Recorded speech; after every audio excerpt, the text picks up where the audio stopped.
मुनिवर नमोस्तु, हे गुरुवर नमोस्तु, हे मुनिवर नमोस्तु।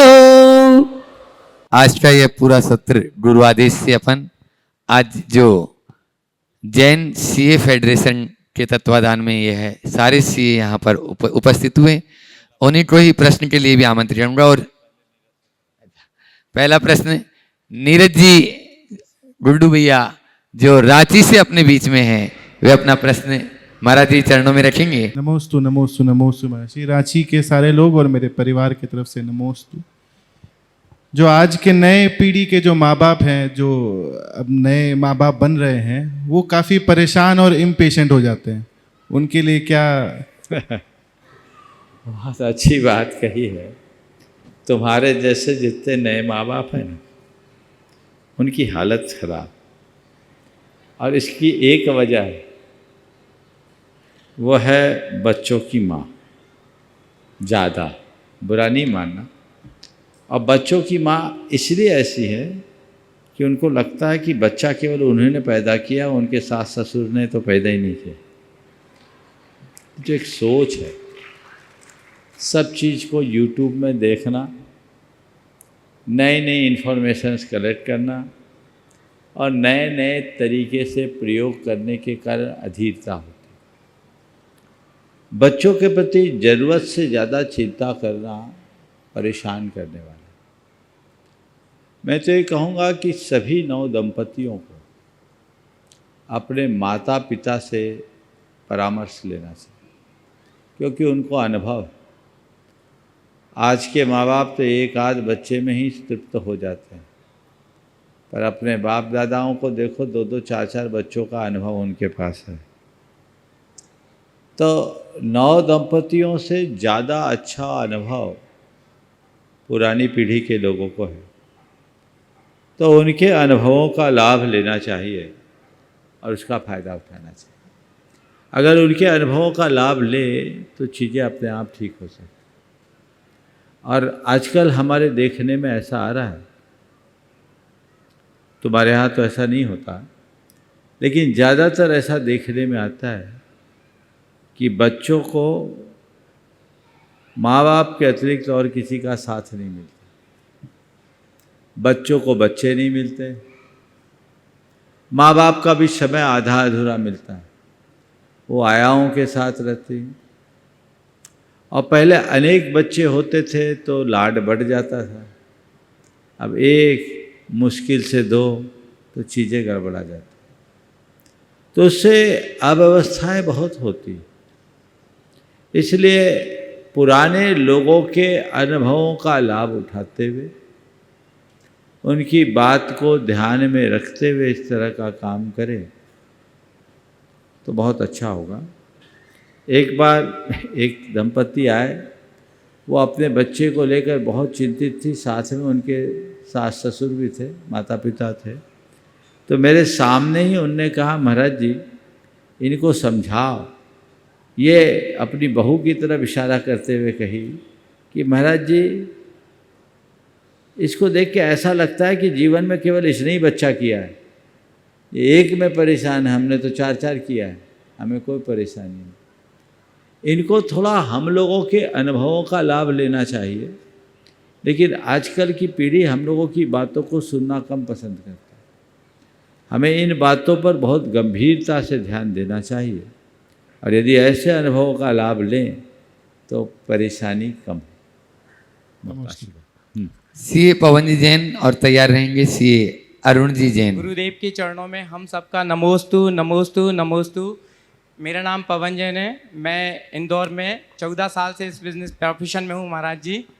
और मेरा प्रश्न ये है गुरुदेव की, वर्तमान समय में हम सभी एक प्रतिस्पर्धा की दौड़ में शामिल हो गए हैं, और ये प्रतिस्पर्धा हर समाज में है, हर व्यवसाय में भी है, और हम सब एक दूसरे का साथ देने की जगह एक दूसरे का उपयोग कर रहे हैं। तो ऐसे में हम अपने आप को कैसे बचाएं और कैसे अपना कल्याण करें, ये जानना चाहता हूं गुरुदेव मैं। बहुत ही प्रसन्नता का विषय है कि आज के इस सत्र में प्रमुख रूप से इंदौर शहर के चार्टर्ड अकाउंटेंट्स उपस्थित हुए। बहुत दिनों से आप लोगों का ये मनोभाव प्रकट हो रहा था। आज एक साथ सामूहिक रूप से आप सबको यहाँ उपस्थित देखकर बहुत अच्छा लग रहा है। आपने जो पहला सवाल किया प्रतिस्पर्धा का, इस संदर्भ में मैं इतना ही कहूँगा, जीवन में दौड़ होनी चाहिए पर होड़ नहीं। मेरे शब्दों को थोड़ा ध्यान से सुनिएगा। दौड़ हो, होड़ नहीं। मतलब हम अपनी पूरी ताकत से आगे बढ़े, लेकिन मेरा टारगेट मैं खुद बनूं और मेरा टारगेट मैं ही रहूं, कोई दूसरा नहीं। तो दौड़ है। लेकिन जब हम किसी दूसरे को अपने सामने खड़ा करके उससे आगे निकलने की में अपनी शक्ति लगाते हैं तो वो होड़ हो जाती है। दौड़ में प्रगति है, होड़ में प्रतिगति। दौड़ हमें आगे बढ़ने के लिए प्रोत्साहित करती है और होड़ प्रतिस्पर्धी बनाकर हमें परेशान करती है। आप गाड़ी चला रहे हो, अपनी मस्ती से गाड़ी चला रहे हो, 120, 140, 150 की स्पीड में गाड़ी चला रहे हो। आपका अपना टारगेट है, मुझे अमुक स्थान पर जाना और इतने टाइम तक पहुंचना है। आप अपनी मस्ती में गाड़ी चला रहे हो। कौन सी गाड़ी आ रही है, जा रही है, इनसे आपको कोई फर्क नहीं पड़ता। पड़ता है क्या? कोई आपको ओवरटेक भी कर ले तो कोई फर्क नहीं। मैं अपनी गति से चल रहा हूँ और मुझे जहाँ पहुँचना मैं पहुँचूँगा। एक ये स्थिति है। और एक दूसरी स्थिति है कि वो आगे तो बढ़ रहा है पर सबको ओवरटेक करते हुए चल रहा है, मुझे सबसे आगे जाना है। ये बहुत खतरनाक स्थिति है। एक को ओवरटेक किया, दूसरे को ओवरटेक किया, तीसरे को टेक किया, चौथे को ओवरटेक किया और ओवरटेक करते करते खुद ही ओवर हो जाता है। फिर उस यात्रा का आनंद नहीं रहता। अरे वो निकला आ गया, अब उसके पीछे जाऊं, वो निकला आ गया, अब उसको पीछे करूं। सारी जिंदगी दूसरों को पीछे करने वाला खुद पिछड़ जाता है और अपनी गति से आगे चलने वाला सबसे आगे पहुंच जाता है। तो आगे बढ़ने की प्रेरणा सबको होनी चाहिए, भावना भी होनी चाहिए, पर सदैव अपनी लाइन को लंबी करने की होनी चाहिए। दूसरों की लाइन को छोटी करने में अपनी शक्ति खपाने से बचना चाहिए। ठीक है। सी अरुण जी जैन और उसके बाद में सी अंकुश जैन तैयार हैं। महाराज जी आपको कोटिशः वंदन नमन। मेरा एक प्रश्न है महाराज साहब। एक व्यक्ति है जो जीवन में तप नहीं करता है लेकिन सरल है, क्रोध, छल, कपट, झूठ इत्यादि से हर वक्त दूर रहने की पूरी ईमानदारी से कोशिश करता है। दूसरा व्यक्ति है जो नित्य तप करता है, नित्य पूजा पाठ करता है, प्रवचन श्रवण करता है, आदि धार्मिक क्रियाएं नियमित रूप से करता है, पर वो सरल नहीं हो पाता है, क्रोध से दूर नहीं हो पाता है, छल कपट से दूर नहीं हो पाता है। तो दोनों व्यक्तियों में कौन ज्यादा अच्छा है महाराज जी? तो आपने बोला कि तप करता है पर क्रोध, छल, कपट आदि करता है। मैं कहूँगा ऐसा आदमी तप कर ही नहीं रहा। तपस्या क्या है? केवल शरीर को सुखाने का नाम है। भूखे रहने मात्र का नाम तपस्या नहीं है, तो बाहर का तप है। ये हम लोगों का भ्रम है कि हमने बाहरी तप को ही तप मानने का भ्रम पाल लिया। ये देह दंडन की क्रिया है, शरीर को सुखाने की प्रक्रिया है, ये तप नहीं है। असल तप क्या है?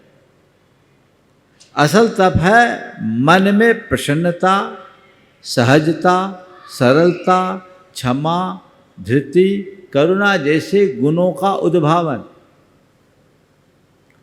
शारीरिक रूप से आप तप कर लिए लेकिन अपने मन में तप को प्रकट नहीं किए तो आप लोक दृष्टि में तपस्वी भले कहला लो, तपस्वी के रूप में आप छवि भले बना लो, लेकिन आपकी अंतरात्मा में तपस्या घटित नहीं होगी।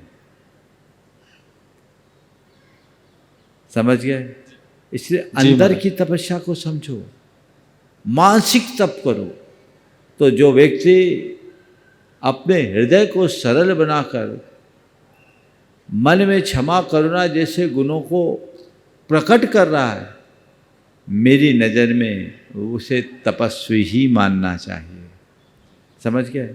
मन प्रसाद्यम सौम्यतम शौचम इंद्रिय निग्रह। मन को प्रसन्न रखना, सौम्य भाव रखना, हृदय में पवित्रता रखना और इंद्रियों को नियंत्रित करना, क्षमा भाव उपेतश्च तबो मानस मुच्यते, यह सब मानसिक तप है। समझ गए? तो ये गुण अपने भीतर विकसित होना चाहिए और हमारा पूर्ण प्रयास उसकी तरफ भी होना चाहिए। नमोस्तु महाराज जी। सी अंकुश जी जैन और तैयार रहेंगे सी जितेंद्र जी जैन। परम पूज्य गुरुदेव के चरणों में बारंबार नमस्तु। गुरुदेव, मेरा नाम सीए अंकुश जैन है और मैं इंदौर सीए शाखा में अभी सिकासा चेयरमैन के रूप में कार्यरत हूँ। गुरुदेव, जैसा कि सबको विदित है कि चार्टर्ड अकाउंटेंट प्रोफेशन में कई बार ऐसे व्यवसाय के ऑडिट कार्य या लोन रिलेटेड कार्य आते हैं जो कि अप्रत्यक्ष रूप से ऐसी गतिविधियों में लिप्त होते हैं जो कि धर्म के अनुसार निषेध है, या जिसका हम बोल सकते हैं कि धर्म के अनुसार वो कार्य हमें नहीं करना चाहिए। तो गुरुदेव, ऐसे यदि कार्य हम स्वीकार करते हैं और उन कार्यों को स्वीकार करने के कारण जो भी यहाँ पर पाप होता है उसमें एज ए चार्टर्ड अकाउंटेंट कितना हमें दोष लगता है, कितने पाप के हम भागीदार होते हैं? देखिए, आप इतनी तो बात मानते हो कि कृतकार्यता अनुमोदन का फल मिलता है, मिलता है। अब किसी ने कोई निंद कर्म किया, कोई पाप कर्म किया, आपने उसकी फाइल को ऑडिट की, इसका मतलब क्या है? उसके पाप पर अपनी सम्मति की मुहर लगाई कि नहीं लगाई? जी। तो अगर आप पाप की पर अपनी सम्मति की मुहर लगाओगे तो पाप के अनुमोदक बनोगे कि नहीं? और पाप के अनुमोदक बनोगे तो पापार्जन होगा कि नहीं होगा? आप जैसे बुद्धिजीवियों को ज़्यादा समझाने की ज़रूरत नहीं है। इसलिए मैं सलाह दूंगा, ऐसी फाइलों को वापस कीजिए। आपकी कोई बाध्यता नहीं कि आप ऐसी फाइल ले ही, उन्हें वापस कीजिए। आप वापस कर सकते हैं, कोई ज़रूरी नहीं है। और मेरे संपर्क में बहुत सारे सीए, एक सीए थे, वो एक बड़ी कंपनी का बहुत सालों से ऑडिट करते थे। उस कंपनी ने पोल्ट्री फार्म खोल लिया। पोल्ट्री फार्म खोलते ही उनने कहा, भैया मैं अब आपकी कंपनी में ऑडिट नहीं कर सकता। कंपनी वाले ने कहा कि ठीक है, उस फर्म को छोड़कर बाकी की ऑडिट करो, आप सालों से ऑडिट कर रहे। बोले नहीं, आपके यहाँ पाप की कमाई आ रही है, हम आपकी एक पाई नहीं लेना चाहते, हम नहीं देंगे। कई लोगों ने उसे समझाया कि इतनी अच्छी कंपनी, इतना अच्छा आपको पैसा मिलता है, आप ये सब छोड़ रहे हो, इसका परिणाम क्या हो? बोले नहीं, भगवान की दया से मैं घी में डूबी रोटी खा रहा हूँ, मुझे इससे ज़्यादा और कुछ नहीं चाहिए। मेरे पास जितना है पर्याप्त है। एक कंपनी का काम नहीं भी करूँगा तो चलेगा, लेकिन मैं पाप का भागीदार नहीं बनना चाहता। वो आदमी डटा रहा और उसने उसे छोड़ दिया। और छोड़ने के बाद आशा के विपरीत कई और बड़ी कंपनियों के काम उनको मिला और उन्होंने कहा, महाराज हमारा बिजनेस भी बढ़ गया। समझ गए? बिहार में गया का था सीए संजीव जैन। तो कहने का तात्पर्य है कि ऐसे कई लोग हैं जो थोड़ा विवेक रखे तो इन सब बातों को ध्यान में रख कर बचा जा सकता है। आप केवल फाइल देखें, वो फाइल देखें और पैसा देखेंगे तो ये चीज़ें दरकिनार हो जाएगी। और यदि आप अपना धर्म देखेंगे तो ये चीज़ें कभी भी हावी नहीं होगी। इसलिए मैं आज सबको ये सलाह देता हूँ, इस प्रोफेशन में इस बात पर बहुत गंभीरता से विचार करना चाहिए कि मैं जो काम कर रहा हूँ वो मेरे करने योग्य है या नहीं। समझिए। सीए जितेंद्र जैन और तैयार रहेंगे। महाराज जी के सीए चरणों में त्रैवार हर्ष नमोस्तु जैन। नमोस्तु। महाराज जी, आज कोई शंका नहीं है, बल्कि यहाँ पे उपस्थित सभी सीए के लिए मार्गदर्शन और चैनलों के और श्रावकों के माध्यम से क्लाइंटों को मार्गदर्शन की आवश्यकता है। मार्गदर्शन के लिए मैं आपसे कहना चाहता हूँ कि सितंबर माह ऑडिट की आखिरी तारीख होती है 30 सितंबर, और अक्सर इसी माह में पर्यूषण पर्व आते हैं और क्लाइंट भी लास्ट मूवमेंट पे ही ऑडिट कराने आते हैं। हमको देर रात तक ऑफिस में कार्य करना पड़ता है, जिससे स्ट्रेस भी होता है और पर्यूषण पर्व में पूर्ण धन लाभ नहीं ले पाते हैं। इसके लिए हमारा मार्गदर्शन करें और चैनलों के माध्यम से क्लाइंटों को भी मार्गदर्शन प्राप्त हो। देखिए, आपने जो बात कही है बहुत गंभीर। सितंबर में आप लोगों को रत जगह करना पड़ता है। इसके लिए सबसे पहले तो मैं आप लोगों से कहूँगा कि अपनी क्लाइंट्स की आदतें सुधारना शुरू करो और उनको समय रहते अपनी ऑडिट करने के लिए प्रेरणा देना शुरू करो। थोड़ा टाइट करो, वो ना आए तो उसको बुला करके मनाओ, ताकि लास्ट के अगस्त और सितंबर पर जो आपका प्रेशर बढ़ता है वो थोड़ा कम हो। कई ऐसे चार्टर्ड अकाउंटेंट हैं, वो अपने क्लाइंट को पूरी तरह अपनी पकड़ में रखते हैं और बड़े इत्मीनान से करते हैं। मेरे संपर्क में कई ऐसे चार्टर्ड अकाउंटेंट हैं जो 10-10 दिन पूरे शिविरों को अटेंड करते हैं।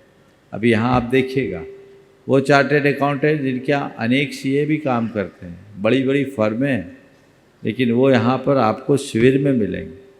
मैंने पूछा, बोला नहीं, हम तो अपनी सिस्टम को व्यवस्थित बनाते हैं और महाराज जी हमारे फर्म की गुडविल ऐसी है कि हमें क्लाइंट की कम आवश्यकता है, क्लाइंट को हमारी आवश्यकता ज़्यादा है, इसलिए जब हम बोलते हैं, जैसा हम बोलते हैं, क्लाइंट को बाध्य होकर वैसा करना पड़ता है। तो पहली बात तो क्लाइंट की आदत सुधारने में अगर आप लोग चाहो तो पूरी तरह सक्षम हो सकते हो, और क्लाइंट की आदत सुधर जाए तो आप भी सुकून पा सकते हो। आप क्लाइंट के हिसाब से मत ढलिए, क्लाइंट को अपने हिसाब से ढालने का प्रयत्न कीजिए, पहली बात।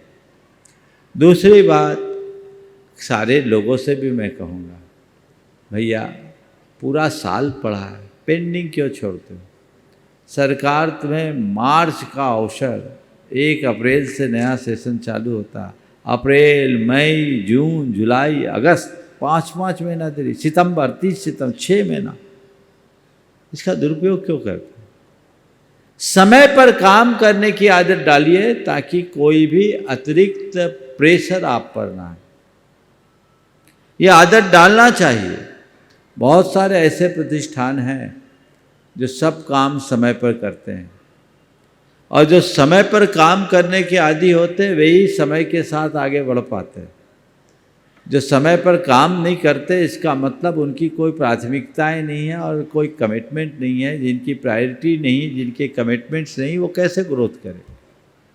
तो उनको इन सब चीज़ों पर ध्यान देना चाहिए। जब आपको सब चीज़ें करनी ही हैं तो क्यों ना आप समय रहते करें और उनका भरपूर लाभ उठाएं। आपका भी पर्यूषण हो और जिनके माध्यम से आप अपना सारा काम करा रहे उनका भी पर्यूषण। आप लोगों से मैं कह सकता हूं कि आप अपने क्लाइंट से कहना शुरू कीजिए कि भैया हमारे 10 लक्षण का टाइम आ रहा, 10 दिन में कोई फाइल लूँगा ही नहीं। तुम पहले करोगे तो करोगे ना, फिर हमसे मत मानना, पेनल्टी तुम्हारी लगेगी, हमारी नहीं लगेगी। 2-4 के साथ ऐसा सलूक कर लो, कुछ नहीं होगा। और ये तो मुझे पता है कि तुम कितना ही करो, क्लाइंट को तो तुम्हारे हिसाब से ही नाचना पड़ेगा कि पूरा कच्चा चिट्ठा तो तुम्हारे पास है। ऐसा तो नहीं है कोई सिस्टम, थोड़ा साइड हो भाई, ऐसा तो नहीं है कि तुमने थोड़ा आगे पीछे किया तो किसी दूसरे के पास चला जाए। होता है ऐसा, उतना नहीं है तुम्हारे प्रोफेशन में, तो उतना नहीं है, रेयर ही होते हैं। 2-4 चले जाए सो चले जाए, हमारा पर्यूषण तो बच जाएगा। आप चाहेंगे तो परिवर्तन हो सकता है। इसलिए आप लोग स्ट्रांग बनिए और क्लाइंट से भी जितने हैं, इसमें तो केवल जैन ही हमारी बात को अभी सुन रहे होंगे ज़्यादा सर, या जो हमसे जुड़े वो सुन रहे होंगे, पर आप सब आपके प्रोफेशन से जुड़े हुए लोग अपने दफ्तरों में इस चीज़ की नोटिस लगा दें, इतने तारीख से इतने तारीख तक पोल्यूशन आने वाला है, उन दिनों हम आपका काम नहीं कर पाएंगे, इसलिए आप अपनी ऑडिट समय से पूर्ण करा लें। देखिए कैसा आनंद आता है। आपको अपना सिस्टम बनाना होगा, आप खुद उसके लिए कहाँ तैयार होते हैं। आप तैयार होइएगा, समस्या हल हो जाएगी। महाराज जी एक निवेदन था, सभी सीईओ के लिए सितंबर में जो स्ट्रेस आता उसको दूर करने के लिए एक छोटा सा भावना योग का शिविर आयोजित किया जाए। बिल्कुल बिल्कुल, बहुत अच्छा सुझाव और प्रस्ताव है। आप 10 लक्षण के 10 दिनों में प्रतिदिन भावना योग होगा और उसका टाइमिंग 5 बजे से होगा। तो लेकिन ये लोग नहीं आ पाएंगे क्योंकि 5 बजे तो शायद सोएंगे नहीं, चलिए मैं प्लान करता हूँ आप लोगों के लिए एक एक्सक्लूसिव भावना योग का कार्यक्रम के लिए विचार करेंगे। देखो सीए हर्ष जैन और तैयार रहेंगे सीए वैभव लोहिया। नमोस्तु गुरुवर। नमोस्तु। हम सीएस के पास हमारे क्लाइंट्स जो है, जब भी हम उनकी बैलेंस शीट बनाते हैं, ऑडिट करते हैं, तो अक्सर उनका ये प्रश्न रहता है कि हमारी पूंजी या कैपिटल कितनी हो गई है, किसे उसे कैसे बढ़ाया जाए। पर महाराज जी ये तो आर्थिक दृष्टि से उसका आंकलन हुआ। मनुष्य के जीवन में वास्तविक और सच्ची पूंजी क्या है और उसका संचय कैसे कर सकते हैं, कृपया मार्गदर्शन कीजिए। बिल्कुल ठीक है। बैलेंस शीट आप उधर बनाते हो, भीतर की बैलेंस शीट देखिए, अपने अंदर का भी ऑडिट कीजिए। उनसे बोलिए कि देखो तुम्हारा ओपनिंग बैलेंस क्या था और अभी तुम्हारे पास क्या है, तुम्हारी लायबिलिटी कितनी है, तुम्हारे एसेट्स कितने हैं और तुम्हारी अर्निंग कितनी है, यही सब है ना आपके ऑडिट में। और ओपनिंग बैलेंस क्या है, जितना तुम पुण्य लेकर आए थे वो तुम्हारे ओपनिंग बैलेंस थे, समझ गए, ठीक है। और तुमने अपने जीवन में जो सत्कर्म किया वो तुम्हारे एसेट बने, समझ गए। तुमने अपने जीवन में जितना पाप किया वो तुम्हारी लायबिलिटी बनी, समझ गए। और कैश इन हैंड और प्रॉफिट, तुमने अपने जीवन में जितना कमाया वो तुम्हारी प्रॉफिट हुई, और उसमें से जो बचाया पुण्य कमाया और जो बचाया वो तुम्हारे cash in hand.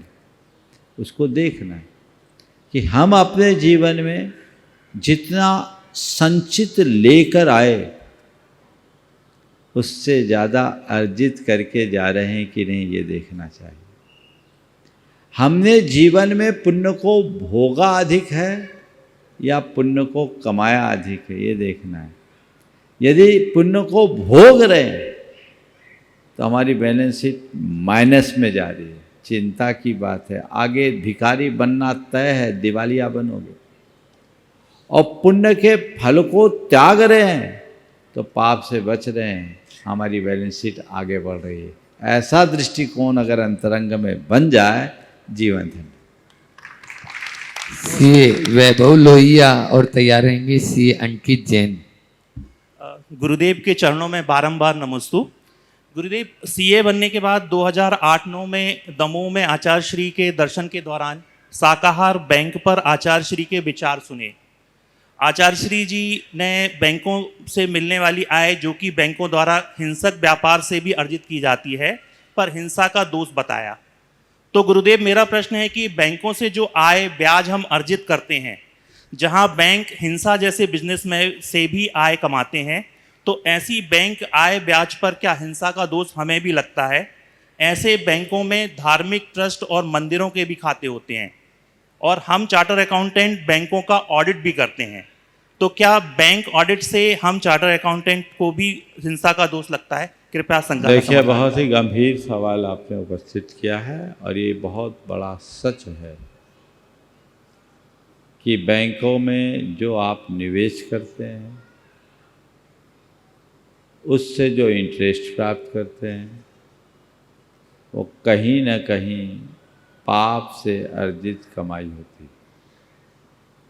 Bank finance करती है तो वो बूचर खाने के लिए भी कर सकती है, पोल्ट्री फार्म के लिए भी कर सकती है, शराब उद्योग के लिए भी कर सकती है, या अन्य इस तरह के किसी भी निंद व्यवसाय के लिए करती है।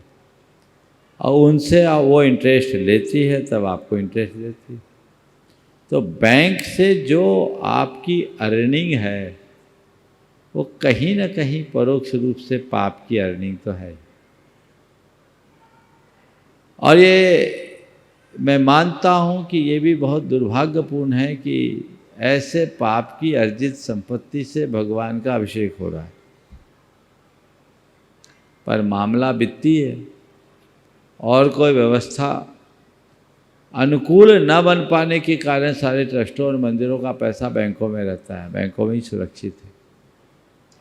लेकिन यदि गंभीरतापूर्वक विचार करें तो जो भी बैंक से में अपना निवेश कर रहे हैं वो पाप के भागीदारी है। जो बैंक में काम कर रहे हैं वो भी पाप के भागीदार हैं, चाहे वो बैंक के एम्प्लॉइज हों या बैंक के ऑडिटर। आचार्य महाराज ने इसी विषय पर अपना चिंतन सबके बीच प्रस्तुत किया कि अहिंसा बैंक की स्थापना हो। पर चूंकि ये मामला वित्तीय है और इस मामले में आचार्य महाराज की प्रेरणा से कई लोग आगे बढ़ रहे थे, पर मुझे लगता है कि शायद उनके मन में ऐसा लगा कि कुछ अनियमितता ना हो जाए, इसलिए फिर उन्होंने अपने आप को इससे पीछे कर लिया। वैकल्पिक और सुरक्षित निवेश का विचार करना चाहिए। आज काफ़ी कुछ संभावना है, हालांकि वो रिस्की, लेकिन फिर भी ऐसे सिक्योर्ड निवेश हो और जिससे अच्छा रिटर्न हो सके। यदि वो विकल्प स्वरूप मिलता है तो मैं निवेशकों को कहूँगा उसमें पहले प्राथमिकता होनी चाहिए। हालांकि चाहे म्यूचुअल फंड में हो चाहे और कहीं हो, घूम फिर के बैंकों से वो जुड़ता ही। कंपनियों में अगर आप सीधे निवेश करते हैं, स्टेक्स लेते हैं, होल्डिंग्स लेते हैं, तो कंपनियों का चढ़ना उतरने का डर रहता है, कहीं फेल हो जाए तो कोई भरोसा नहीं। अब करें क्या, इस पर आप लोगों को विचार करना चाहिए और आप लोगों को ये सलाह लोगों को देना चाहिए कि बैंक के अलावा सुरक्षित निवेश और कहाँ हो सकता है जहाँ हम जो पूरी तरह सिक्योर्ड हो, अहिंसक हो और हम लोगों को निवेश करने के लिए प्रेरित कर सकें। महाराज गुरुदेव, अहिंसा बैंक की तरफ कुछ किया जा सकता है? अहिंसा बैंक की बात मैंने बताई ना, अहिंसा बैंक की स्थापना की बात गुरुदेव ने की थी। हम लोगों ने भी पहले इस पर प्रेरणा दी, लेकिन बाद में गुरुदेव ने खुद इस प्रस्ताव में चुप्पी साध ली, क्योंकि मामला केवल ये वित्तीय है, कहीं कोई घोटाला कर बैठे तो लेने का देना ना पड़ जाए। तो ये चीज़ बहुत गंभीर है। अब वर्तमान की व्यवस्था के अनुसार यदि ऐसी कोई अच्छी संभावना दिखती है तो इस पर सार्थक पहल की जा सकती। नमोस्तु गुरुदेव। सीए अंकित जी जैन। गुरुवर के चरणों में नमोस्तु। महाराज जी, मेरा प्रश्न आजकल की युवाओं से रिलेटेड है। चूँकि मैं भी सीए हूँ तो मेरा प्रश्न है कि महाराज जी, मैं अपनी वर्क लाइफ, सोशल लाइफ और सोल लाइफ, जो मेरा आत्म जीवन है, उसको कैसे मैनेज करूँ, और कार्य जीवन को, जो मेरा वर्क लाइफ और जो सोशल लाइफ है उसको जो सोल लाइफ है उसके साथ कैसे कोऑर्डिनेट करके उसका विकास करूँ। Work life, social life, soul life, एक और जोड़ लो फैमिली लाइफ, उसको क्यों भूल गए? 4 हो जाएंगे तो हमें भी थोड़ी सुविधा होगी, है ना। तो ये चारों में संतुलन, चारों को हमें ध्यान में रखना है। हमें अपनी प्राथमिकताएं रखनी चाहिए। आपके वर्किंग का भी अपना महत्व है, परिवार का भी अपना स्थान है, और सामाजिक प्राणी होने के नाते समाज के बिना आपका वजूद नहीं। हर आत्मा को नहीं संभाले तो हमारा हित नहीं। चारों पाए महत्व ही महत्वपूर्ण है। इसमें आपस में कोऑर्डिनेशन रखा जा सकता है यदि हम अपनी प्रायोरिटीज को व्यवस्थित कर लें। वर्किंग को प्रमुखता दे, लेकिन उसके आवर्स फिक्स करें। वर्क लाइफ केवल वर्किंग प्लेस तक होनी चाहिए। अगर आप अपने ऑफिस को ऑफिस तक सीमित रखते हैं तो बड़े सुखी रहोगे, लेकिन ऑफिस को घर ले आओगे तो कभी सुखी नहीं होगे। वर्किंग आवर्स फिक्स होने चाहिए। दुर्भाग्य है कि इस पर लोगों की कोई तैयारी नहीं दिखती और कोई प्राथमिकता नहीं दिखती। प्रायः ऑफिस में घर और घर में ऑफिस पहुंच जाता है, जो गड़बड़ होता है। तो वर्किंग आवर्स को फिक्स कीजिए, उसी अनुरूप काम कीजिए। घर की जहाँ तक बात है तो घर को समय देना चाहिए और अपनी वर्किंग को इस तरह से व्यवस्थित कीजिए ताकि घर की जिम्मेदारियां भी अच्छे से निभा सके और घर के सदस्यों को, परिवार के सदस्यों को भी आप ठीक तरीके से समय दे सकें। कुछ समय व्यक्ति को समाज के लिए भी निकालना चाहिए, ये मान करके कि मेरे जीवन के निर्माण में समाज का बड़ा योगदान रहा है। आज एक सभ्य, संस्कारित और सुशील नागरिक के रूप में आप जो खड़े हुए हो, क्या इसमें समाज का योगदान नहीं है?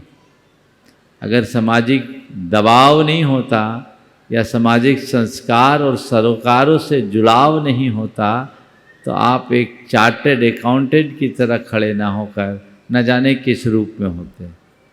तो मेरे जीवन के निर्माण में यदि समाज का योगदान है तो सब तरह से सक्षम और समर्थ होने के बाद मेरी ये जिम्मेदारी बनती है कि मैं समाज के लिए भी अपना कुछ कंट्रीब्यूशन दूं, उसको भी कंट्रीब्यूट करूं। और वो आप एक रेशियो तय कर लीजिए। ये कई तरीके से दिया जा सकता है। पैसों का दिया जा सकता है, समय का दिया जा सकता है, शब्दों का दिया जा सकता है। तो हम जहाँ जिस रूप में दे सके देने की कोशिश करें और आत्महित को सर्वोपरि करें। मन में ऐसी सोच बना के रखें कि ये सब मेरे जीवन के निर्वाह के लिए है, पर मुझे जीवन के निर्वाह तक नहीं अटकना, अपना निर्माण करते हुए निर्वाण तक पहुंचना है। अल्टीमेट गोल मेरा वही है, उसे मुझे भूलना नहीं। तो उसके लिए भूमिका अनुसार आप अपनी व्यवस्था को व्यवस्थित कर लें, कुछ रिचुअल्स को फॉलो करना अपनी दिनचर्या का अंग बनाएं और विचारों के धर्म को आत्मसात करें। वर्किंग में भी आपका धर्म हो, परिवार में भी आपका धर्म जुड़ा रहे और समाज के साथ भी आपका धर्म जुड़ा रहे। यदि विचारों में धर्म प्रतिष्ठित हो जाता है तो आपकी आत्मा सब जगह जुड़ी रहेगी और हर जगह रहते हुए आत्मा का ध्यान रखोगे तभी अच्छा काम कर पाओगे। तो जीवन में बेहतर घटित करने के लिए, बेहतर करने के लिए इस तरह का प्रयास कर सकते। नमोस्तु महाराज। JCAF के अध्यक्ष श्री राजेश जी सहलोत और उसके बाद में तैयार रहेंगे इसी के महासचिव अपूर्व जी असोट जी कांसल।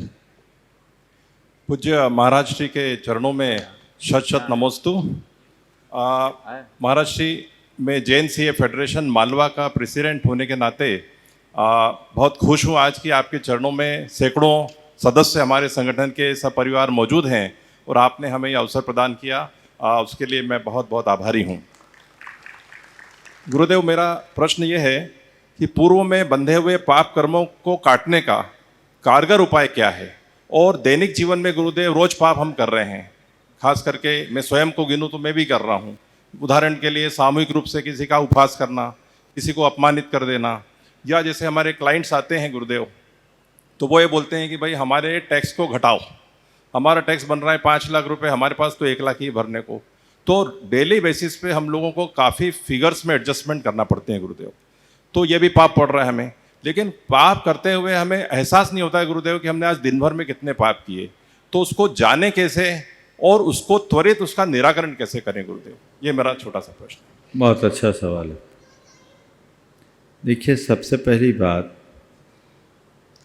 पाप को पाप समझने का। ज़्यादातर लोगों की स्थिति ऐसी है कि वे पाप को पाप समझते ही नहीं। जब पाप को पाप समझने लगेंगे तभी आपके हृदय में पश्चाताप होगा, और जब पश्चाताप होगा तभी आप पाप को काटने का कुछ प्रयास कर पाओ। हम लोगों के साथ विडंबना ये है कि कुछ कृत्यों को तो हम लोग पाप मान लेते हैं। एक चींटी मर जाए तो मन को तकलीफ होती है कि आज मैंने हिंसा कर दी, लेकिन वैचारिक रूप से जो हम हिंसा करते हैं, हत्या करते हैं, उसकी तरफ हमारा ध्यान कम जाता है, क्योंकि हम उसे पाप नहीं समझते। तो हमें पाप को गहराई से समझने की ज़रूरत है कि दरअसल पाप है क्या। जिस दिन हम पाप को गहरे उतर कर समझने लगेंगे, उसी दिन हमारे हृदय में पापों के प्रति जागरूकता है। जहाँ तक पाप काटने की बात है, मैं कहता हूँ पाप काटने के उपाय तो हमने ज़िंदगी भर सुने। मैं आपको कोई उपाय नहीं बताना चाहता। आप मुझसे पूछो तो मैं आपको पाप से बचने का उपाय बताता हूँ, और वो उपाय पाप को काटना नहीं, पाप को त्यागने का है। पाप काटने वाला पाप से बचे कोई जरूरी नहीं, लेकिन पाप त्यागने वाला पाप से निश्चित बचेगा, इसमें कोई संशय नहीं। तो हमारी कोशिश पापात्मक प्रवृत्तियों को त्यागने की होनी चाहिए। प्राय हम लोग एक प्रकार की आत्ममुग्धता में जीते हैं। हमारी आत्ममुग्धता ये बन जाती है कि ठीक है, हमने थोड़ा पूजा पाठ कर लिया, हमने थोड़ा दान कर लिया, हमने थोड़ा त्याग तप कर लिया, हमने कोई व्रत उपवास कर लिया, हमारा पाप कट गया। फिर हम पाप के प्रति लापरवाह हो जाते हैं, जबकि हकीकत में जिस प्रकार के पाप करते हैं, जिस प्रकार के पाप करते हैं और जिस अनुपात में पाप करते हैं, उसे साफ करने का उतना हम प्रयास नहीं कर पाते। इसके उलट यदि हम पाप के प्रति जागरूक होकर पापात्मक प्रवृत्तियों को त्यागने में तत्परता दिखाएं, तो पापों से हमारा अपने आप बचाव होगा। दूसरे शब्दों में कहूं कि पाप भीति के अभाव में सच्चे अर्थों में धार्मिकता का आविर्भाव हो ही नहीं सकता। तो अपने हृदय में धार्मिकता को प्रगटाना चाहते हैं तो पाप से डर होना चाहिए। पाप से बचने के लिए पाप को त्यागने की तत्परता दिखनी चाहिए, और उसकी सबसे पहली कड़ी, आप सब अपना असेसमेंट कीजिए और देखिए कौन कौन सा पाप है जो गैर जरूरी है, अनावश्यक है। उन पापों को नोट कीजिए जिनके बिना मेरी लाइफ स्टाइल में कोई परिवर्तन नहीं आता, जिनके बिना मैं बहुत आसानी से रख सकता हूँ फर्स्ट फेज में।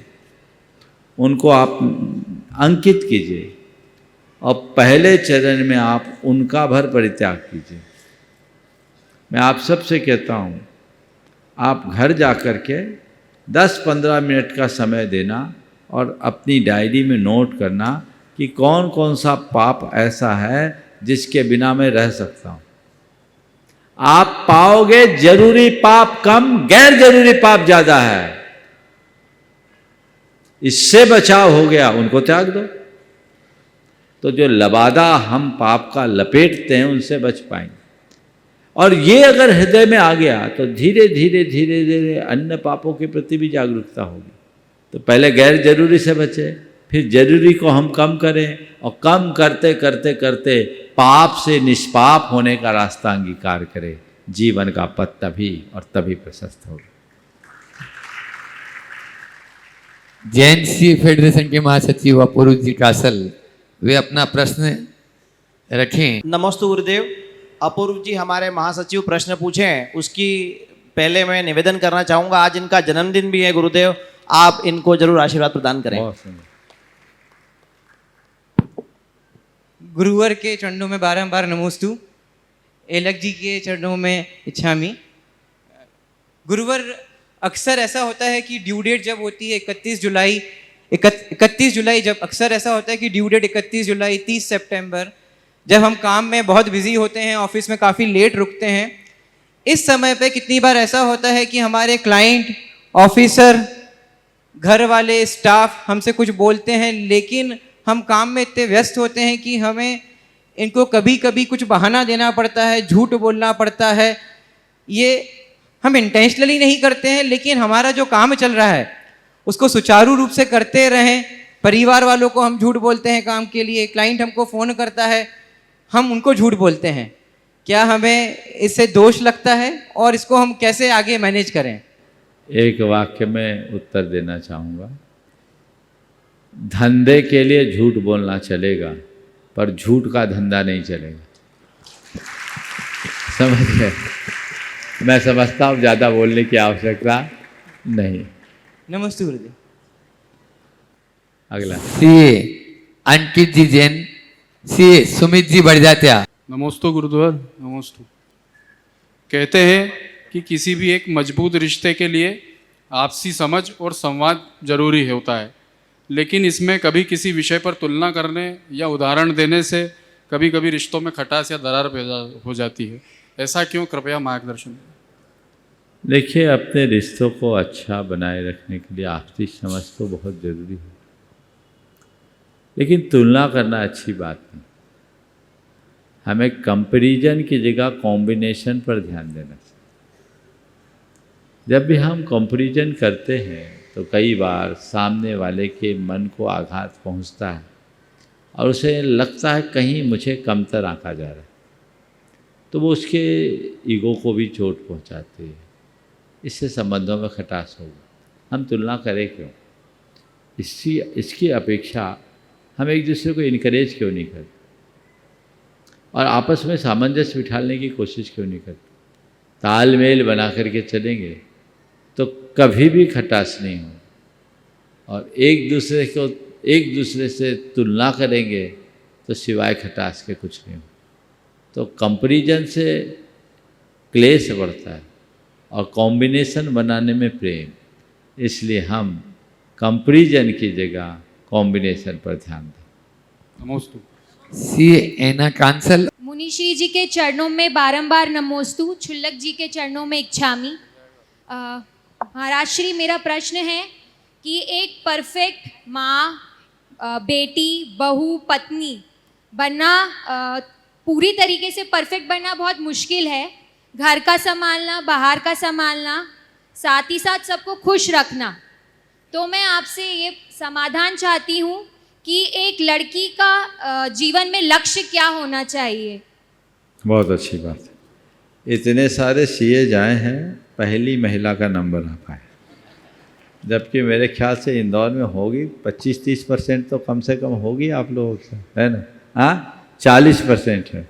चले बढ़िया। हाँ, और महाराज कह रहे 40% में नंबर केवल 3 का आया है।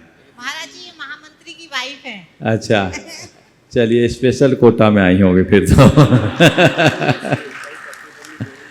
चलिए, बहुत अच्छा है। आपने जो बात कही कि एक लड़की का मूल लक्ष्य क्या होना चाहिए, देखिए, एक लड़की जिसे कन्या कहते हैं, उसके 5 रूप। कन्या, फिर विवाह होने के बाद पत्नी, फिर बच्चा करने के बाद माँ, कन्या, पत्नी, भार्या, माँ, भार्या और कुटुंबनी, ये 5 उसके रूप होते हैं। जब तक वह अपने पिता के घर में अविवाहित है तब तक वह एक कन्या है। विवाह उपरांत वह एक पत्नी बनती, पत्नी आगे चल कर के माँ बनती, माँ ही भारिया बनती है जब वो पूरे परिवार का भरण पोषण करती, और आगे चलकर वो पूरे कुटुंब की प्रमुखा बनकर कुटुंबनी बन जाती है। ये उसके 5 रूप। इन 5 रूपों में सबसे पहला रूप, सबसे महत्वपूर्ण रूप है, वह है कन्या।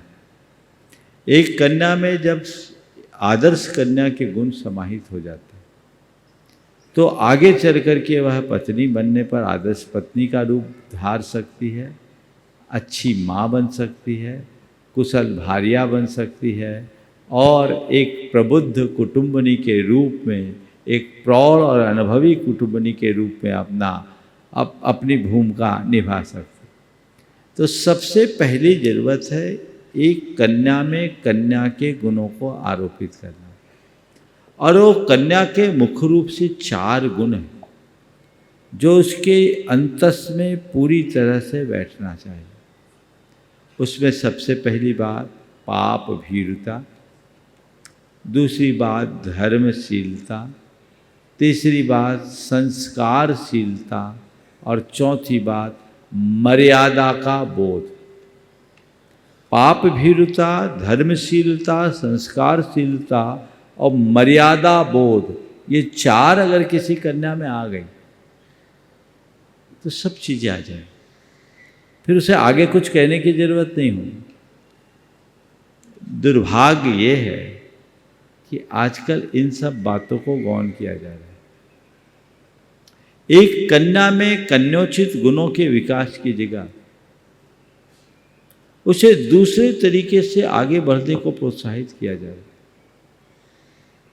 वो आगे बढ़े, पढ़े लिखे, कोई बुराई नहीं, लेकिन इस बात के लिए सदैव हमें ध्यान रखना चाहिए कि कन्या कन्या बने रहे, नारी नारी बनी रहे, वो नर न बने।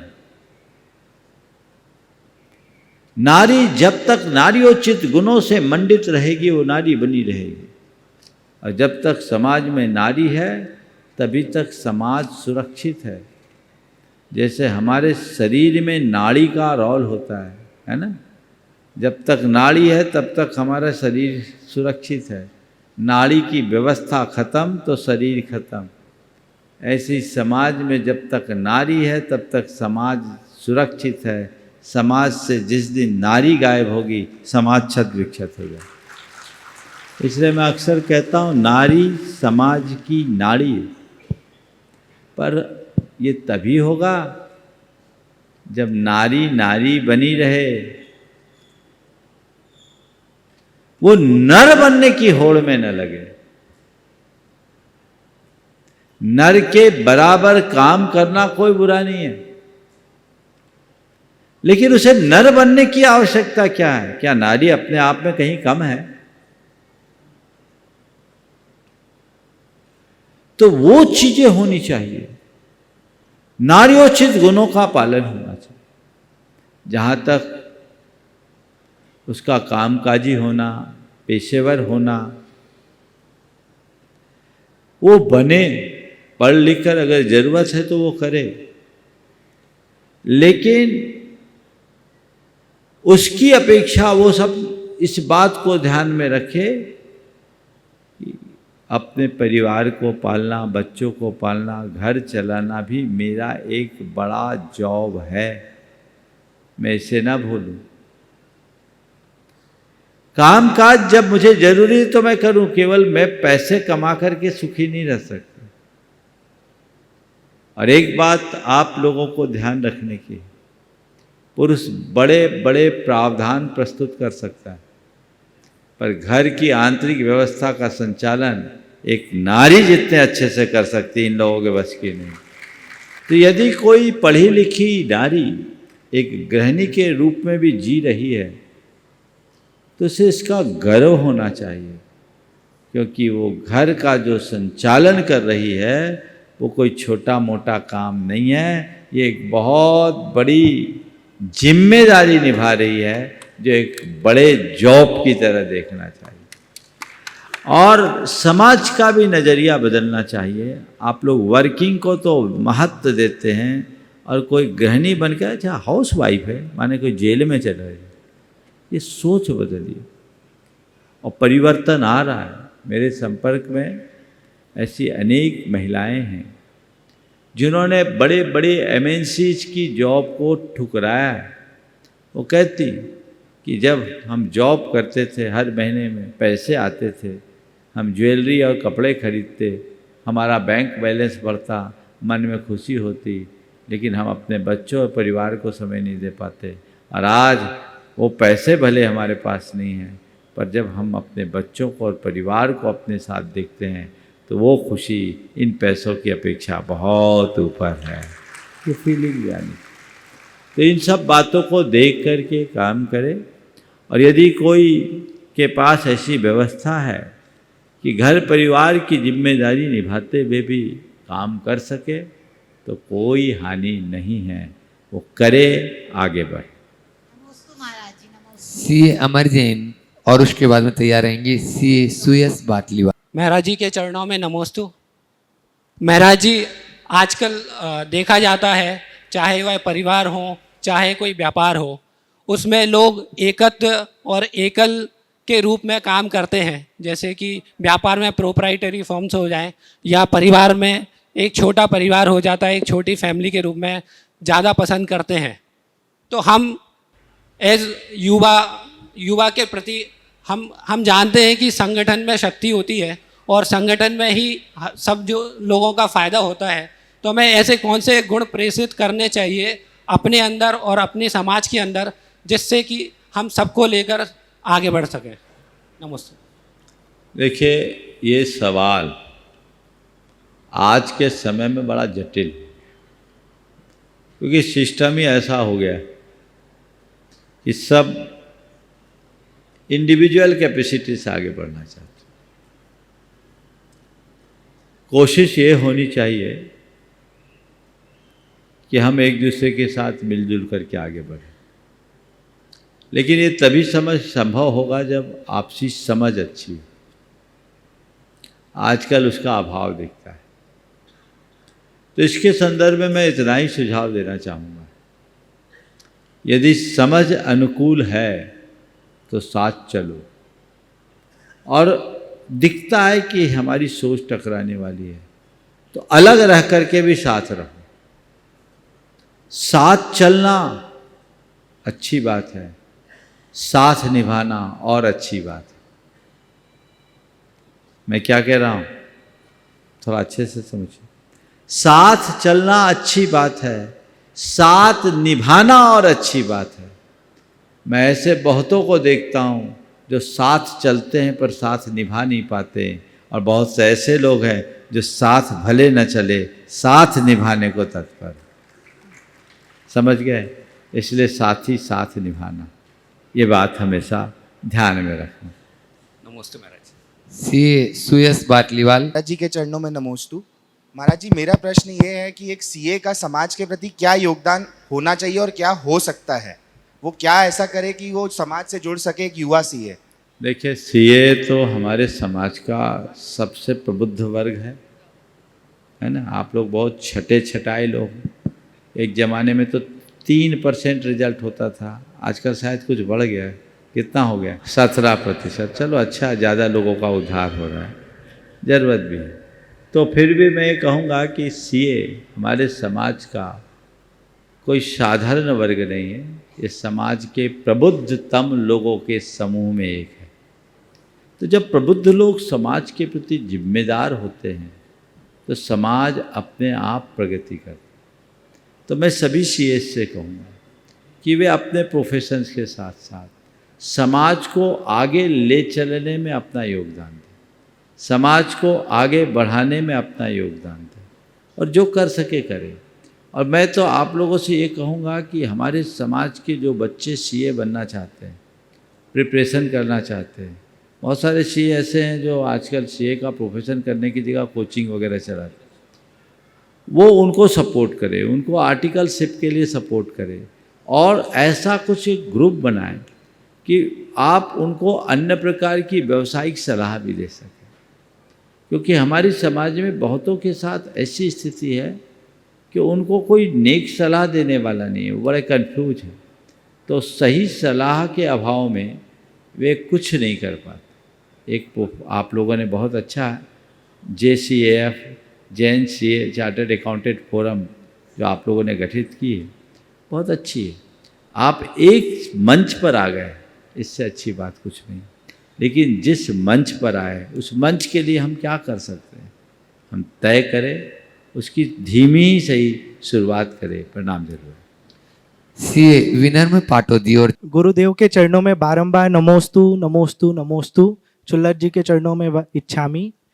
गुरुदेव, मेरा प्रश्न है, अवैधानिक कार्यों के द्वारा टैक्स चोरी करके या 2 नंबर की जो आय होती है, अगर उस आय को कोई मंदिर में या धार्मिक गतिविधियों में लगाता है तो क्या वह उचित है या उसमें भी दोष है?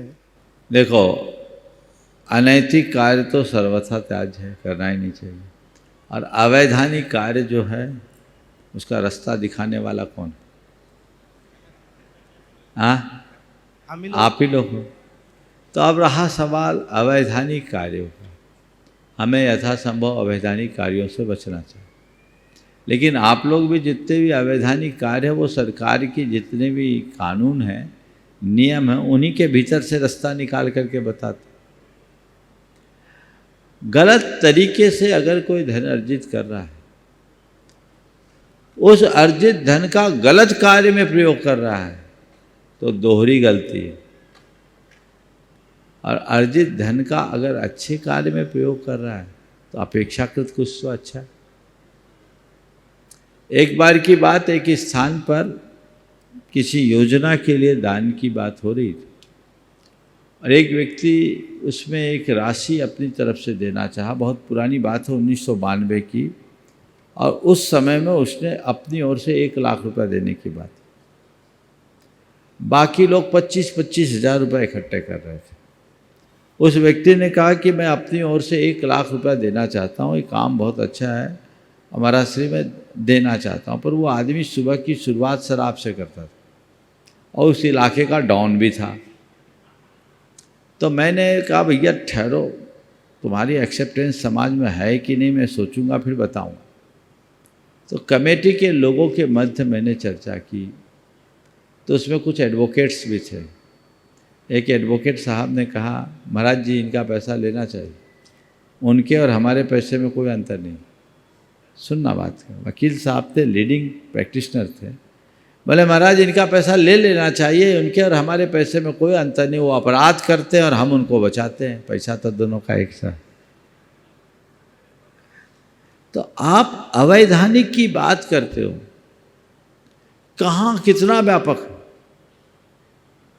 एक वकील भले पूरा टैक्स पे कर रहा है, वैधानिक पैसा है, चेक से आपसे पैसा ले रहा है, पर किसकी बेल करा रहा है? जो बलात्कार करके आया उसकी। किसको दोष मुक्त कराने के लिए लड़ रहा है? जो हत्या करके आया उसकी। किसके लिए लड़ रहा है? जो दूसरों की संपत्ति पर अवैध रूप से कब्जा कर रहा है। अब बोलिए, ये संपत्ति कैसी है, ये पैसा कैसे है? अवैधानिक तो नहीं है, है तो वैधानिक, पर क्या इसे शुद्ध मानोगे? नहीं। तो अब देखो कौन अनैतिक है, कौन नैतिक है, कौन वैधानिक है, कौन अवैधानिक है। इस पर व्यापकता से दृष्टि दौड़ानी चाहिए और फिर उन बातों का आकलन करना चाहिए। ठीक है। सीए चर्चिल जी जैन और तैयार रहेंगे सीए अनिल जैन। नमस्ते महाराज जी, बहुत ही हमारे लिए स्वर्णिम अवसर है कि आपके चरणों का आशीर्वाद हमें मिल रहा है इंदौर शहर में। मेरा एक प्रश्न है यहाँ पे कि जो जैन धर्म के हमारे ग्रंथ हैं और उसका जो मर्म है उसको समझना आज की जो व्यस्ततम जीवनचर्या सभी की चल रही है, वो बच्चों के लिए ही नहीं बड़ों के लिए भी कठिन है और थोड़ा सा उसको समझना भी बड़ा कठिन रहता है। तो मैं मुनिश्री और महाराज श्री से ये निवेदन करना चाहता हूँ, ये प्रार्थना करना चाहता हूँ कि हर स्टेज के व्यक्तियों के लिए या बच्चों बहुत के लिए। बहुत बहुत अच्छी बात आपने रखी है। सबसे पहले तो आपकी जानकारी के लिए दे दूं, अभी महाराज श्री प्रतिदिन जैनम श्री की एक कक्षा लगाते हैं जो एकदम बेसिक से शुरुआत, ऑनलाइन भी है, आप उसका उपयोग कर सकते हैं। हमारे 58 व्याख्यान हैं, जानिए जैन धर्म का मर्म, नमोकार मंत्र, 30-30 मिनट के व्याख्यान हैं, आप उसको अटेंड कर दीजिए। पूरा बेसिक सब प्रमाणिक ऐप पर उपलब्ध है, जानिए जैन धर्म का मर्म के नाम से। महाराज श्री के भी जो वक्तव्य हैं सारे प्रमाणिक ऐप पर अवेलेबल है। और सी अभिषेक जैन ही उसको पूरा कोऑर्डिनेट कर रहे हैं, वो ये और अच्छी बात है, आप लोगों के गौरव की बात है। शायद यहाँ होंगे अभिषेक, तो आप लोग उसको बढ़िए, आगे बढ़ाइए, थोड़ा सा समय निकालना पड़ेगा। यदि आपकी रुचि जगती है तो इसका परिणाम जरूर आएगा। अभी कुछ और सीएज रह गए, लेकिन कुछ और जिनका आज नाम लेना बहुत ज़रूरी है, उनको थोड़ा सा समय दे दें, आज फिर जो शेष रहेंगे आपको बुला लिया जाएगा। हाँ, महावीर महिला मंडल राज मोहल्ला। नमोस्तु भगवान, नमोस्तु भगवान। बच्चों को पालना, परवरिश करना एक साधना है और बड़ों को की सेवा करना एक आराधना है। यही अपनी संस्कृति है, लेकिन वर्तमान परिप्रेक्ष्य में कुछ बदला हुआ है। इस बच्चे क्रश में और बड़े बुजुर्ग लोग सब वृद्धाश्रम में रहने के लिए ये युवा पीढ़ी की मजबूरी है या हमारे संस्कारों में कोई चूक है? हमारा भविष्य हम क्या देखें, यही आपसे प्रश्न है। मैं ये कहूँगा कि न तो मजबूरी है, न ही चूक, ये जो कुछ भी है हमारी निष्ठा की कमी। यदि हम अपनी निष्ठा को सुरक्षित रखते ये सब चीज़ें नहीं हैं। हमारी जो मूलभूत निष्ठा है दिनों दिन खंडित हो रही, और निष्ठा के खंडित होने के कारण इस तरह का भटकाव, पाश्चात्य सभ्यता का अंधानुकरण, उसका ये प्रभाव। ओ अगला। नमस्तु गुरुदेव। प्रीति, हाँ, प्रीति जैन और समस्त प्रमाणिक पाठशाला की शिक्षिकाएं। नमोस्तु महाराज श्री, नमोस्तु महाराज श्री। प्रामाणिक पाठशाला की तरफ से सभी मुनिराजों के चरणों में कोटि कोटि नमोस्तु। क्षुल्लक जी के चरणों में इच्छामि इच्छामि इच्छामि। प्रामाणिक पाठशाला का जो क्रिएटिव कंटेंट है वो सभी बच्चों को धर्म में रुचि निर्माण करने के लिए उपयोगी हो रहा है। कुछ बच्चे ऐसे भी हैं जो बोल नहीं सकते और सुन भी नहीं सकते। उनकी माताओं ने हमें अप्रोच किया है कि ऐसे बच्चे काफ़ी मात्रा में हमसे कांटेक्ट कर रहे हैं। वो चाहते हैं कि हमारे बच्चे भी इस प्रामाणिक पाठशाला के ज्ञान से वंचित नहीं रहें। इस मंच के माध्यम से हमें ऐसे कार्यकर्ताओं की तलाश है जो हमें इन कंटेंट्स को, स्टोरीज को सांकेतिक भाषा में कन्वर्ट करने में मदद कर पाए। महाराज श्री, क्या हम इन बच्चों के प्रति हमारी क्या जिम्मेदारी बनती है कि हम इन्हें भी जैन धर्म सिखा पाएं, जिससे वह अपना कल्याण का मार्ग प्रशस्त कर पाएं? बहुत अच्छा प्रस्ताव है। सबसे पहले तो मैं कहूँगा एक बार पूरे प्रामाणिक समूह के लिए जोरदार करतल ध्वनि। प्रामाणिक समूह बहुत अच्छा काम कर रहा है। देश विदेश में प्रामाणिक पाठशाला के माध्यम से बच्चों में जिस तरह के संस्कार का आरोपण किया जा रहा है वो अपने आप में एक बहुत बड़ी मिसाल है। आपने ये जो प्रस्ताव रखा है बहुत स्वागत योग्य प्रस्ताव है। समाज के ऐसे वर्ग के लिए आपने ये चिंता व्यक्त की है, इससे अच्छी बात और कोई नहीं। और बहुत सारे, अभी एक बच्ची आई थी भावना योग में जिसका भाई बोल नहीं पाता, सुन नहीं पाता, पर उसकी बच्ची ने हमारी सारी बात को कन्वर्ट किया। वो इस कार्यक्रम को देख सुन रही होगी। ऐसे बहुत सारे लोग हैं, वे आगे आए और ऐसे बच्चों के लिए एक स्पेशल कार्यक्रम चलाए। बहुत ही अनुकरणीय प्रयास, सभी के लिए आशीर्वाद। परम पूज्य गुरुवर के चरणों में त्रय बार नमोस्तु नमोस्तु नमस्ते। अभी हमारे सीए भाई ने एक प्रश्न किया था, प्रश्न लगभग वैसा ही है मगर मेरी शंका बहुत अलग है उससे। गुरुवर, मेरा प्रश्न किसी एक व्यक्ति विशेष से नहीं, अपितु तो अक्सर देखा जाता है कि घर परिवार या मंदिर में हमेशा एक दो व्यक्ति ऐसे होते हैं जो सबसे ज़्यादा घर में व्रत, उपवास, त्याग और मंदिर में सबसे आगे रहकर अभिषेक, पूजन आदि धार्मिक क्रियाएं करते हैं। परंतु गुरुवर, मेरी शंका यह है कि इतना सब कुछ करने के बाद भी उनके अंदर विनम्रता क्यों नहीं आती? अभी तो सबसे ज़्यादा क्रोध, कषाय और मंदिर के कार्यों में अपना एकाधिकार समझते हैं। आपका असर समझ गया। ये सब क्यों नहीं आता, एक लाइन में उत्तर दूंगा। केवल इसलिए नहीं आता क्योंकि हम धर्म की क्रिया को एक रूटीन बनाकर करते हैं। धर्म की क्रिया को रूटीन की तरह ना करे, धर्म की क्रिया इस तरह करे कि हमारे जीवन की रूटीन बदल जाए, तो हमारा जीवन धन्य हो। एक आवश्यक बात मुझे करना जरूरी है। आज एक सूचना मेरे पास आई, हमारे साथ जुड़े हुए मुकेश जी, दिल्ली मुकेश मेट्रो, जो गुनायतन के लिए बहुत पूरी तरह समर्पित रहे, डायरेक्टर है, कोविड के दौर में वो चले गए। उनके पिताजी चेतन दास जी, जिनकी पिछले 15 दिनों से संलेखना चल रही थी, वो लगभग 85 वर्ष के थे। आज 4:22 पर उन्होंने पूर्ण जागरूकता और भेद विज्ञान के साथ अपना ये शरीर छोड़ा है।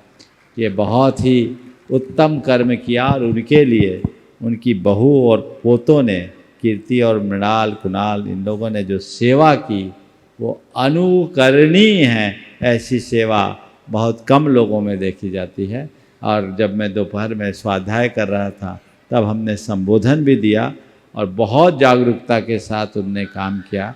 उनने अपने जीवन का उद्धार कर लिया। और मैं तो कहूँगा कि हर परिवार में ऐसी व्यवस्था होनी चाहिए जो अपने घर के बड़े बुजुर्गों की इस प्रकार की सेवा करे। वही उनके साथ आपकी सबसे बड़ी कृतज्ञता होगी। और इसमें पंडित सिद्धार्थ जी सतना का मार्गदर्शन और ब्रह्मचारिणी आराधना जो पिछले 4 दिनों से वहीं थी गुना की, उसका योगदान बहुत ही प्रशंसनीय है। मैं इस घड़ी में उनके पूरे परिवार को आशीर्वाद देता हूँ कि आपने जो कर्म किया बहुत उत्तम कर्म किया। जाना तो सबको एक दिन है, लेकिन समाधि के साथ जाना बहुत दुर्लभ है। जिनको ये सौभाग्य मिलता है वे बहुत धन्य होते हैं। चूँकि समय हो गया, कल से 16 कारण भावनाओं पर यहाँ प्रवचन की धारा प्रवाहित होगी, जो आगे दशलक्षण तक होगी। आप लाभ लें। और दशलक्षण के दिनों में जो श्रावक संस्कार शिविर है उसकी अंतिम तिथि 25 तारीख तक ही है। और जैसे मुझे जानकारी मिली, नाम लगभग पूरे हो गए हैं। इसलिए अब जिनको भी अपना पंजीयन कराना है शीघ्रता करें, कहीं ऐसा ना हो कि बाद में आपको निराश होना पड़े। समय हो गया है, इसलिए जो शेष रह गए वो विशेष बन करके फिर आए। एक बार पूरे चार्टर्ड अकाउंटेंट्स के इस ग्रुप के लिए जोरदार अभिनंदन। और इनसे मैं ये कहूँगा, प्रश्न शंका समाधान में भले आप एक बार आए, पर ये निरंतरता बनी रहनी चाहिए और आगे भी अपना रास्ता इसी तरह बना के चलना चाहिए। बोलिए अहिंसा परमो धर्म की।